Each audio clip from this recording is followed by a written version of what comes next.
प्रधानमंत्री मोदी ने 13 अक्टूबर 2021 को एक ऐसे प्लान को लॉन्च किया जिससे उनका ये दावा है कि हम कुछ ही सालों में चाइना जैसे दुनिया के सबसे बड़े मैन्युफैक्चरिंग जायंट को हरा देंगे और उसकी जगह ले लेंगे। पीएम गति शक्ति मास्टर प्लान 21वीं सदी के भारत को गति शक्ति देगा। आत्मनिर्भर भारत के संकल्प के साथ हम अगले 25 वर्षों के भारत की बुनियाद रच रहे हैं। दूसरा दावा, let's be honest and face it, developed countries के स्टैंडर्ड्स के हिसाब से इंडियन रोड सक, इंडियन इंफ्रास्ट्रक्चर सक्स, और जब तक हम हमारी खामियां नहीं समझेंगे तो हम ग्रो कैसे कर पाएंगे। आज सारे developed Nations including countries like China का इंफ्रा कुछ ऐसा दिखता है, लेकिन इंडियन रोड्स की अगर बात करें तो मैं मुंबई में रहता हूं और घर से बाहर निकलो तो 100 पॉटहोल्स और हजारों गाड़ियां, जिससे होने वाले घंटों का ट्रैफिक जैम। इंडिया का इंफ्रास्ट्रक्चर और city planning one of the poorest in the world है। बट अगेन दावा है कि पीएम गति शक्ति इस प्रॉब्लम को जड़ से फिक्स कर देगा और इंडिया के इंफ्रास्ट्रक्चर को वर्ल्ड क्लास लेवल का बना देगा। इनफैक्ट इस प्लान का तो दूसरा ही नाम पीएम गति शक्ति इंफ्रास्ट्रक्चरल मास्टर प्लान है। नेक्स्ट जनरेशन इंफ्रास्ट्रक्चर और मल्टी मॉडल कनेक्टिविटी, और इस नेशनल प्लान से गति शक्ति मिलेगी। तीसरा दावा, अगर आप एक बिजनेसमैन हो तो आप जानते होंगे कि इंडिया में अपनी एक कंपनी एस्टैब्लिश करना कितना बड़ा टास्क है। मैं खुद 2 स्टार्टअप्स का फाउंडर हूं और मेरे काफी सारे एंटरप्रेन्योर दोस्त हैं। So trust me on that, it can be really very bureaucratic. Company कहां और कैसे खोलनी है, कौन से डॉक्यूमेंट्स चाहिए, किस डिपार्टमेंट से अप्रूवल्स लेना है और कितना टैक्स भरना है, सारे फॉर्मेलिटीज पूरा करने में ही कमर टूट जाती है। बट अगेन दावा है कि पीएम गति शक्ति प्लान के बाद से इंडिया में बिजनेस खोलना काफी ज्यादा आसान हो जाएगा, क्योंकि आपको इन सारे सवालों का हल इसी प्लान में मिल जाएगा। सरकार के प्रोजेक्ट्स तय समय सीमा के भीतर पूरे हो, इसके लिए ये गति शक्ति नेशनल प्लान सही जानकारी और सटीक मार्गदर्शन करेगा।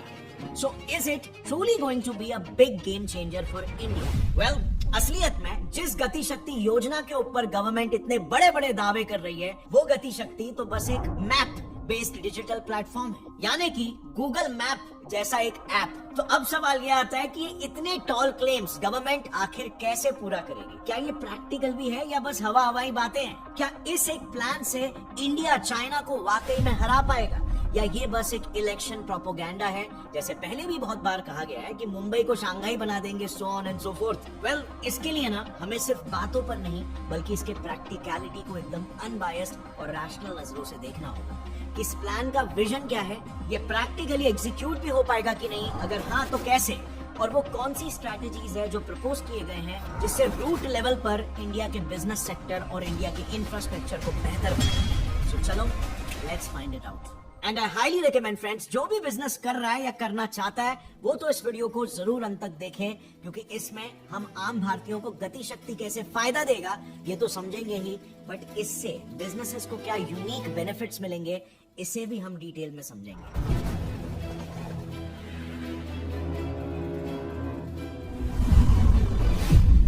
अब पीएम गति शक्ति को समझने से पहले वी नीड टू अंडरस्टैंड कि क्यों इंडिया अब तक ऑलरेडी मैन्युफैक्चरिंग हब नहीं बन पाया इन द फर्स्ट प्लेस। वो कौन से प्रॉब्लम्स हैं जिस वजह से अब तक इंडिया में बिजनेस करना या एक कंपनी खोलना बहुत ही डिफिकल्ट है as compare to some other country like America.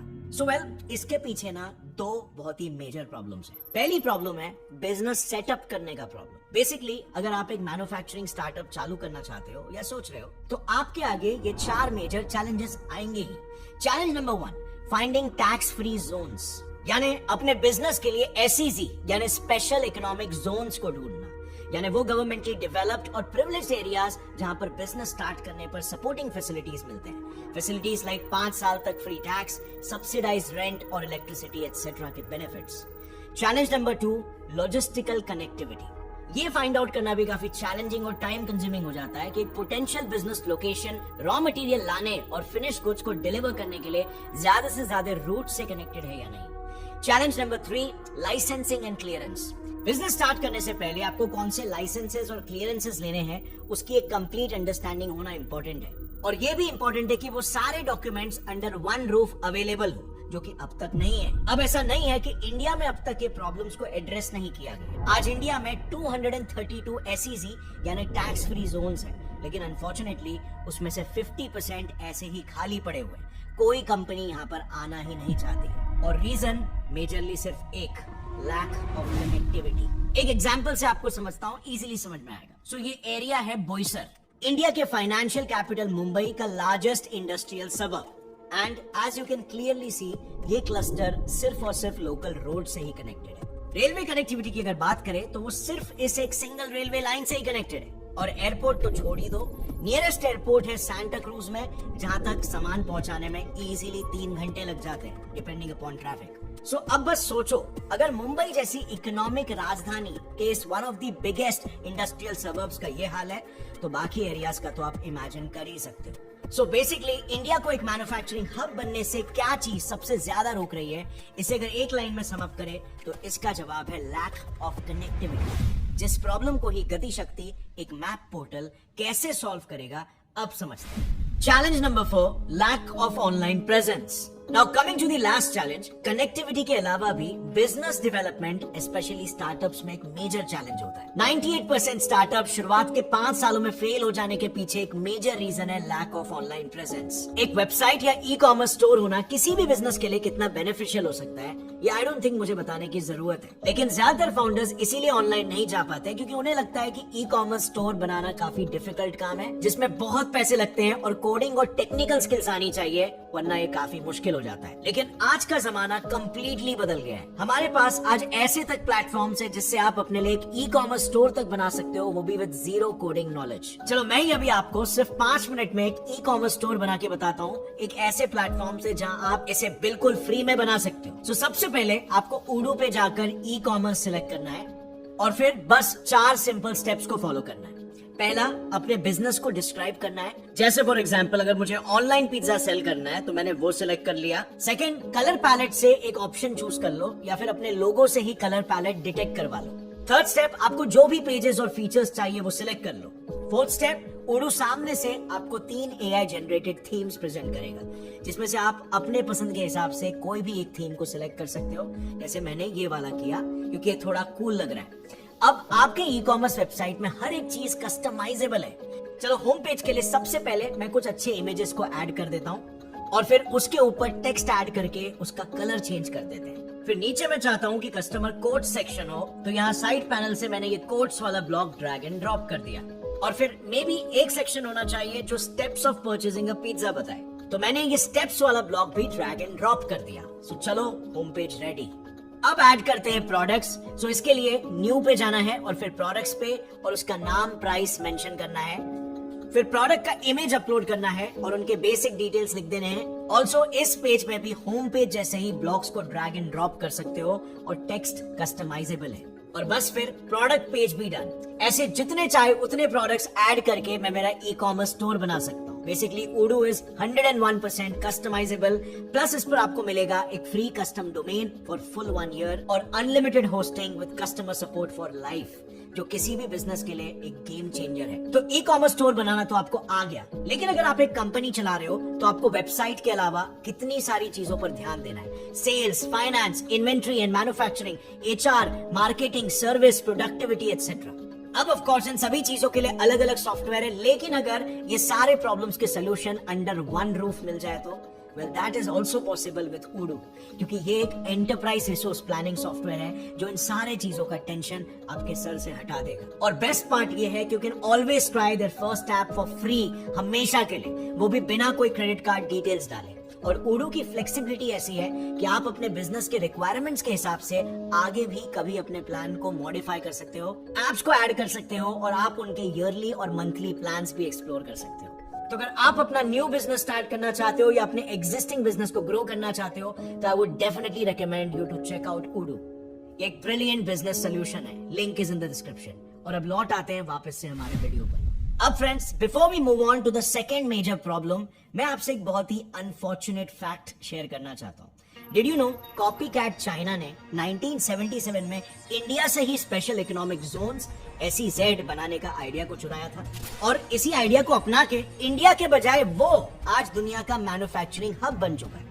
जबकि इंडिया आज भी स्ट्रगल कर रहा है। और इसके पीछे का रीजन सिर्फ एक है, वो है बेहतर एग्जीक्यूशन।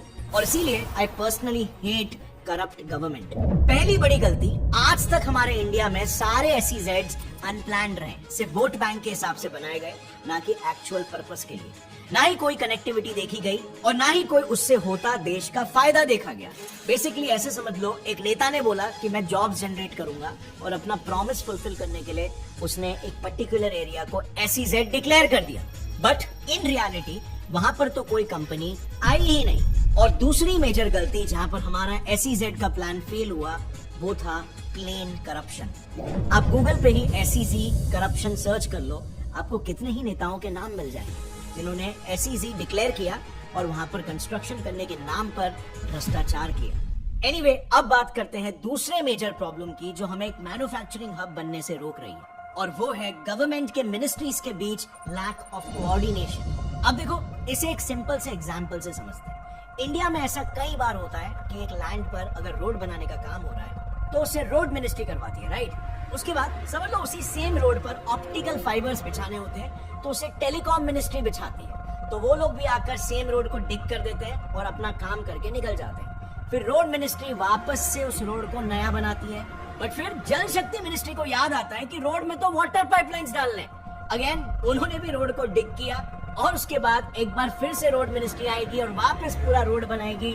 और फिर समझ लो उस एरिया में ड्रेनेज की प्रॉब्लम हो रही है तो वापस से यही डू अनडू रीडो का साइकिल ऐसे ही कितने बार चलते रहता है, जिससे ऑफ कोर्स रोड की क्वालिटी तो खराब होती है, प्लस बार बार खुदाई की वजह से जो ट्रांसपोर्ट जाम होता है उसका क्या, लोग लिटरली खून के आंसू रोते हैं कि यार जब देखो रोड पे खुदाई चालू रहती है। और प्लस उसी सेम रोड को बनाने में गवर्नमेंट का 4 गुना पैसा भी तो वेस्ट हो रहा है। और फ्रैंकली स्पीकिंग इंडिया में काफी आम बात है, आपने खुद अपने ही रोड्स को कितने बार खुद कर वापस बनते हुए देखा हो। एक इंसिडेंट आपके साथ शेयर करता हूँ। 2021 में बेंगलुरु सिटी में 250 रोड एक्सीडेंट्स हुए और इन एक्सीडेंट्स की वजह थी बेकार रोड क्वालिटी और पॉटहोल्स, जिन्हें फिक्स करने की जिम्मेदारी थी BBMP यानी वहाँ के म्युनिसिपल कॉर्पोरेशन की। पर जब BBMP पर सवाल उठे तो उन्होंने सारा ब्लेम रोड कॉन्ट्रैक्टर्स पर डाल दिया। बट क्या सच में इन एक्सीडेंट्स की वजह सिर्फ कॉन्ट्रैक्टर्स है? क्योंकि वहीं के कॉन्ट्रैक्टर मंजूनाथ ने बताया कि बेंगलुरु की रोड क्वालिटी में कोई प्रॉब्लम नहीं है। रोड क्वालिटी को मेंटेन करने के लिए टाइमली इंस्पेक्शंस होते रहते हैं, बट रोड्स के खराब होने और पॉटहोल्स बनने की 2 मेजर वजह है। पहली वजह तो हैवी रेनफॉल है और दूसरी ऑप्टिकल फाइबर केबल कंपनीज और BBMP और बाकी गवर्नमेंट बॉडीज का बार बार आकर उन्हीं रोड को खोदना, यानी एब्सोल्यूट लैक ऑफ कोऑर्डिनेशन, जिस वजह से इतने रोड एक्सीडेंट्स तक हो रहे हैं। एंड अनफॉर्चुनेटली यही मिस कोऑर्डिनेशन की प्रॉब्लम इंडिया के ईस्ट से वेस्ट, नॉर्थ से साउथ हर जगह प्रेजेंट है। नॉर्थ में लखनऊ, देन तिरुचि, पुणे और यहाँ तक कि इंडिया के कैपिटल दिल्ली में भी। सो अब सवाल ये आता है कि गति शक्ति इसे सॉल्व कैसे करेगा? वेल, आइए समझते हैं इस मैप बेस्ड पोर्टल का प्रॉब्लम सॉल्विंग फॉर्मूला। सो सबसे पहले तो ये गवर्नमेंट की सारी मिनिस्ट्रीज को अपने मैप बेस्ड पोर्टल से जोड़ेगा, यानी कि सारी की सारी मिनिस्ट्री एक ही साथ होगी और हर एक मिनिस्ट्री को हर वक्त ये पता होगा कि कौन सी मिनिस्ट्री क्या काम कर रही है। इससे मिनिस्ट्रीज के बीच में प्रोजेक्ट के एग्जीक्यूशन को लेकर प्रोटोकॉल सेट किए जाएंगे और अल्टीमेटली गोल यही होगा कि एक ही प्रोजेक्ट को डू अनडू रीडो ना किया जाए। अब इसे और डिटेल में एग्जांपल्स के साथ हम आगे समझेंगे, बट सबसे पहले आइए समझ लेते हैं कि गति शक्ति कैसे बिजनेसेस की ये 3 मेजर प्रॉब्लम्स को सॉल्व करेगा और इंडिया को पोटेंशियली चाइना से बेहतर मैन्युफैक्चरिंग हब बनाएगा। तो पहली प्रॉब्लम जिसके बारे में हमने बात किया था, टैक्स फ्री जोन्स की प्रॉब्लम। सो एक बिजनेस के लिए उसके इनिशियल फेज में कैपिटल सबसे ज्यादा इंपॉर्टेंट होता है, लेकिन जैसे हमने पहले जाना था SEZ में 5 साल के लिए 0 टैक्सेस होते हैं और प्लस सब्सिडीज भी मिलती है, तो इनिशियल कैपिटल इन्वेस्टमेंट बहुत ही कम हो जाता है। और इसीलिए राइट SEZ एरियाज को ढूंढने में आपकी मदद करेगा PM गति शक्ति पोर्टल, जिसमें जाकर आप आपके डिजायर्ड लोकेशन पर जहां आपको बिजनेस स्टार्ट करना है उस एग्जैक्ट स्टेट, डिस्ट्रिक्ट और तालुका का सिलेक्शन कर सकते हो। फर्दर इस पर आपको आपकी जरूरत के हिसाब से लैंड रिक्वायरमेंट यानी कितनी बड़ी लैंड चाहिए इसे फिल करने का तक ऑप्शन मिलेगा। और ये रिक्वायरमेंट भरते ही आपके सामने वो सारे टैक्स फ्री एरियाज हाईलाइट हो जाएंगे जो आपकी रिक्वायरमेंट को सूट करते हैं। अब ऑफ कोर्स बिजनेस के लिए सिर्फ लैंड ही काफी नहीं है, उसके बाद आ जाता है सेकंड चैलेंज, जो है लॉजिस्टिकल कनेक्टिविटी का चैलेंज। और तभी आप रॉ मटेरियल ला पाओगे और फिनिश प्रोडक्ट्स को मार्केट तक आसानी से पहुंचा पाओगे। अगेन गति शक्ति पोर्टल आपकी इस प्रॉब्लम को भी सॉल्व करेगा, जहां पर आप सिलेक्टेड एसईसी एरिया में कौन कौन सी कनेक्टिविटी और सर्विसेज अवेलेबल है ये क्लियरली देख पाओगे। जैसे फॉर एग्जाम्पल नेशनल और स्टेट हाईवे से आपका सिलेक्टेड बिजनेस लोकेशन कितना दूर है, और वहाँ पर इलेक्ट्रिक लाइंस, वाटर बॉडीज और पेट्रोलियम पाइपलाइंस की अवेलेबिलिटी कितनी दूर है। और एक बार आपके ये दोनों चैलेंजेस क्लियर हो गए, देन आपके स्टार्टअप का तीसरा सबसे बड़ा चैलेंज जो है अपने बिजनेस के लिए लाइसेंस और क्लियरेंस सर्टिफिकेट्स पाना।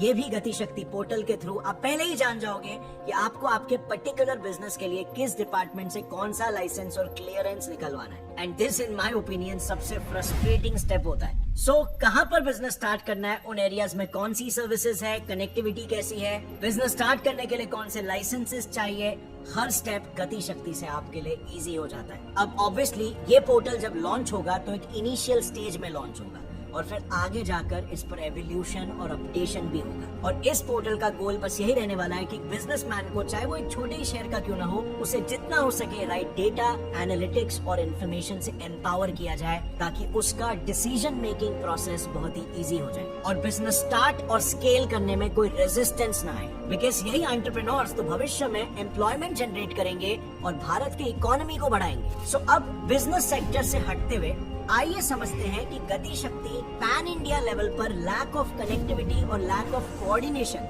की प्रॉब्लम को कैसे सॉल्व करेगा।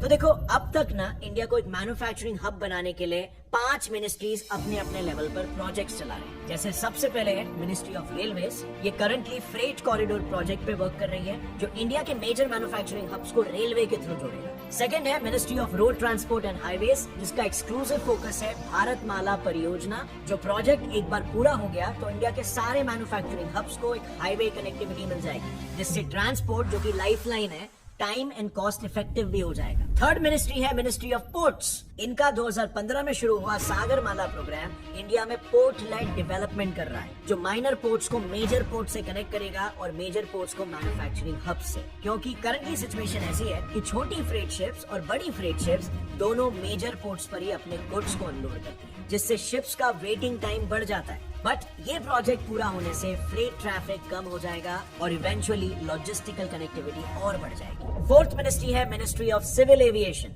ये करंटली उड़ान प्रोग्राम पे काम कर रही है और इस प्रोजेक्ट के मेन गोल्स है रीजनल एविएशन मार्केट का डेवलपमेंट और अफोर्डेबल एविएशन, जो इकोनॉमिकली प्रॉफिटेबल भी हो और इससे गुड्स फास्ट डिलीवर हो। और आखिर में फिफ्थ मिनिस्ट्री है मिनिस्ट्री ऑफ कॉमर्स। ये मिनिस्ट्री स्पेशली एसईसी एरियाज को डेवलप कर रही है, जो बाकी सारे मिनिस्ट्री के करंट प्रोजेक्ट से लिंक्ड है। सो इन मिनिस्ट्रीज के मेजर ऑब्जेक्टिव से आपको पैन इंडिया लेवल पर हर मिनिस्ट्री लॉजिस्टिकल डेवलपमेंट के लिए क्या काम कर रही है ये पता चल जाता है। बट इसीलिए ही तो अब और भी ज्यादा इंपॉर्टेंट हो जाता है कि इफेक्टिव कोऑर्डिनेशन रहे। हमें हार्ड वर्क से ज्यादा स्मार्ट वर्क पर फोकस करना है, जिसमें ही पीएम गति शक्ति प्लान मदद करेगा। इस पोर्टल पर गवर्नमेंट की सारी मिनिस्ट्रीज एक साथ होगी, जिससे उन्हें पहले से ही पता होगा कि किस डिपार्टमेंट में कौन से प्रोडक्ट्स करंटली चल रहे हैं और क्या उन प्रोजेक्ट्स में कहीं पर भी ओवरलैपिंग हो रहा है कि नहीं। इससे सारे डिपार्टमेंट्स के बीच में इफेक्टिव कोऑर्डिनेशन होगा, जिससे स्मार्ट वर्क बढ़ेगा, हार्ड वर्क नहीं। जैसे फॉर एग्जांपल, अगर कहीं पर भी रोड बनने का काम शुरू होने वाला है तो पहले ही टेलीकॉम मिनिस्ट्री और जल शक्ति मिनिस्ट्री आकर अपना काम कर लेगी, जिससे फिर एक बार रोड बनने के बाद फिर से उसे डिग करने और बनाने की जरूरत नहीं पड़ेगी। अब फ्रेंड्स, पीएम गति शक्ति प्रोजेक्ट पर सिर्फ ऑन पेपर ही बात नहीं हो रही है, बट ग्राउंड लेवल पर भी ये प्रोजेक्ट शुरू हो चुका है, जिसका परफेक्ट एग्जांपल है मुंबई का जेएनपीटी पोर्ट। ये है जेएनपीटी पोर्ट का ओल्ड मैप। कनेक्टिविटी के नाम पर इस पोर्ट के पास सिर्फ रोडवे कनेक्शन था। किसी भी सामान को रेलवे तक पहुंचाना एक बड़ा टास्क था, क्योंकि लोकल्स भी वही सेम रोड यूज करते थे और रेलवे स्टेशन 12 किलोमीटर दूर था। और पेरिशेबल गुड्स, जिनके लिए इंस्टेंट डिलीवरी नीडेड है, ऐसे गुड्स के लिए तो दूर दूर तक कोई एविएशन कनेक्टिविटी ही नहीं थी। तो अब होना क्या है, रॉ मटेरियल्स जब पोर्ट से ही फैक्ट्रीज तक टाइम पर नहीं पहुंचेंगे तो इंडिया खाक मैन्युफैक्चरिंग हब बनेगा। बट गति शक्ति ने जेएनपीटी का मैप पूरी तरह से बदल दिया। इस पोर्टल के थ्रू सारी मिनिस्ट्री साथ आई और उन्होंने प्लान आउट किया कि कैसे कोलैबोरेटिवली इस प्रोजेक्ट पर वर्क करके वो इस एरिया को डेवलप कर सकते हैं। और इसका रिजल्ट जेएनपीटी के मैप का सबसे पहला चेंज, डायरेक्ट रेलवे कनेक्शन। यानी भारी कंटेनर्स को बाय रोड 12 किलोमीटर दूर रेलवे स्टेशन तक पहुंचाने की कोई टेंशन नहीं। और अब ये रेलवे रूट JNPT को जसाई रोड से होते हुए वेस्टर्न फ्रेट कॉरिडोर तक कनेक्टिविटी दे देगा। गति शक्ति के चलते अब JNPT सिर्फ लोकल रोड से ही नहीं, 2 स्टेट हाईवेज और एक नेशनल हाईवे से भी कनेक्टेड है। और हाँ, JNPT ऑलरेडी एक मेजर पोर्ट था और इसीलिए गति शक्ति ने इस पोर्ट को सागरमाला प्रोजेक्ट के साथ जोड़ा, जिससे अब ये मेजर पोर्ट कई माइनर पोर्ट से कनेक्टेड हो गए। And more over perishable goods के ट्रांसपोर्ट के लिए अब इस पोर्ट के पास एविएशन भी अवेलेबल है। DB पाटिल इंटरनेशनल एयरपोर्ट, जो पोर्ट से लगभग बस 15 किलोमीटर की दूरी पर है। इससे होगा ये, JNPT से बाय रेलवे गुड्स एयरपोर्ट के नियर बाय स्टेशन पर पहुंचेंगे और वहां से बाय रोड एयरपोर्ट तक, और एयरपोर्ट से कुछ ही घंटों में गुड्स इंडिया के किसी भी कोने में पहुंच जाएंगे। सो अब जब JNPT के पास रोडवेज, रेलवेज, वाटरवेज और एविएशन, ये चारों तरह की कनेक्टिविटी मौजूद है, तो इसका एक एक्चुअल स्पेशल इकोनॉमिक जोन बनना काफी ऑब्वियस हो जाता है। और यही एग्जैक्टली हुआ भी। इन सारी कनेक्टिविटीज और सर्विसेज को देखने के बाद कॉमर्स मिनिस्ट्री ने JNPT के 5 किलोमीटर रेडियस वाले पूरे एरिया को SEZ डिक्लेयर कर दिया, जिससे JNPT में currently automobile, electrical, electronic, engineering, food processing और फार्मा जैसी इंडस्ट्रीज ऑलरेडी खड़ी हो चुकी है, जो टैक्स फ्री ट्रेड का पूरा फायदा उठा रहे हैं। एंड यस, JNPT को एक मैन्युफैक्चरिंग हब बनाने में फुल कंट्रीब्यूट कर रहे हैं। सो बिल्कुल ऐसे ही गति शक्ति प्रोजेक्ट इंडिया में और भी मैन्युफैक्चरिंग हब्स बनाने की प्लानिंग कर रहे हैं, जिससे in the near future India एक मैन्युफैक्चरिंग हब के तौर पर पोजीशन हो सकता है। सो मेरी राय में ये एक बहुत ही अच्छा स्टेप है और प्रैक्टिकली भी ये एग्जीक्यूट हो सकता है। मतलब स्ट्रेटेजिकली जिस तरीके से प्लानिंग ले की गई है, जो टैक्टिक्स डेवलप किए गए हैं, जो प्रैक्टिकलिटी देखी गई है, प्रूफ ऑफ कॉन्सेप्ट्स एस्टैब्लिश किए गए हैं, मुझे लगता है this is very much practical और इस पर काम ऑलरेडी शुरू हो चुका है। रिजल्ट्स भी हमें कई जगहों पर दिखाई दे रहे हैं। बट क्या सिर्फ इस पॉलिसी की वजह से इंडिया चाइना को टक्कर देकर उसे बीट कर पाएगा, ये तो वक्त ही बताएगा। इस पर मैं आपकी राय जानना चाहता हूँ। आपकी क्या राय है, नीचे कमेंट सेक्शन में शेयर करना। और अगर आपको लगता है कि नहीं, तो I would also love to listen to your rebuttal.